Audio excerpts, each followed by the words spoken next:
All right, and now the last one before I mention, you can call it a bonus or an extra message, but let's get to this last point first, is that he doesn't allow you into his world. That's something that you've heard me say in many videos if you watch my other videos.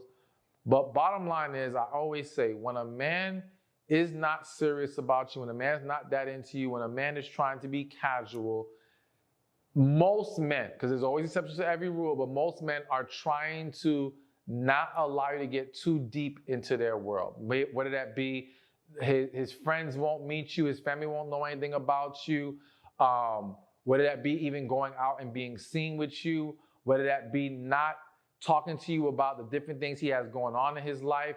There is a very significant separation between his world and you, all right? And that should tell you right there. And the reason why I say that should tell you right there is because I've seen so many women where they're not grasping that.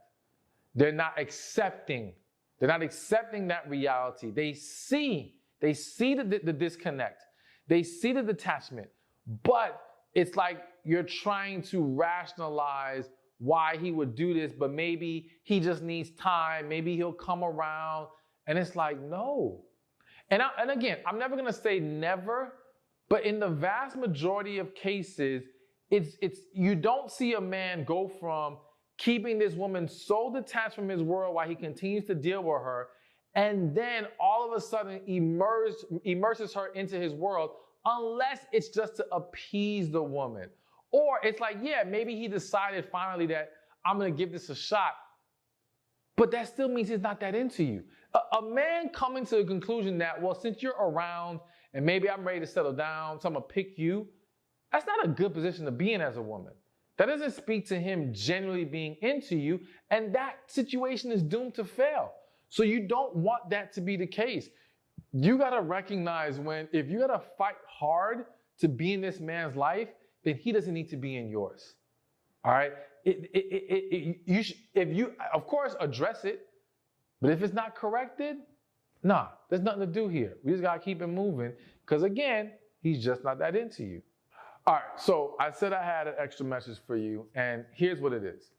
As I mentioned before, the two big reasons why the man doesn't do these things, or he seems detached, or he doesn't ask for your number, all these things, is either because he's just not that interested, or he cannot act on that interest. The reason why I want to highlight the he can't act on that interest is because, one, I see so many people internalize rejection, internalize when someone is not receptive to them or open to getting to know them, not realizing that sometimes the issue is as simple as they can't.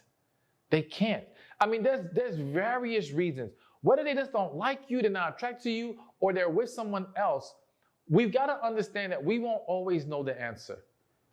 We have to stop then taking it so personally that now we allow it to impact us in this negative way. It is what it is. You won't like everyone won't like you. It's the way life flows. And there's nothing wrong with that. You know what I'm saying? And again, the more we can accept that, the less we will find ourselves discouraged and depressed and all these things, because this person did not want us. They're not designed for us. They don't fit our life. We don't fit them. Even if it's what you wanted, it's not what's best for you. So you've got to understand that as you move forward. Now, listen, I feel the need to say, if all you're getting in life is rejection, then you do have to look yourself in the mirror. I'm not saying that to hurt your feelings. I'm saying that to empower you to do what you need to do to start getting better results.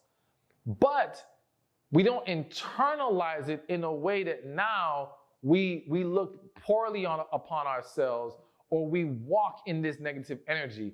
We use it to say, okay, you know what? Maybe I can go back to the drawing board and let's see what adjustments I can make. Let's see what things I can improve. Let's make sure I'm presenting my best self so I can receive the person who is best for me. Hey, thank you for watching this video. Be sure to check this one out right here, and I'll see you there. Some people say no relationship is a waste of time. You can learn what you want or what you don't want So there's always something you're gaining from it. And to that, I say, you got me messed up. I ain't feeling it.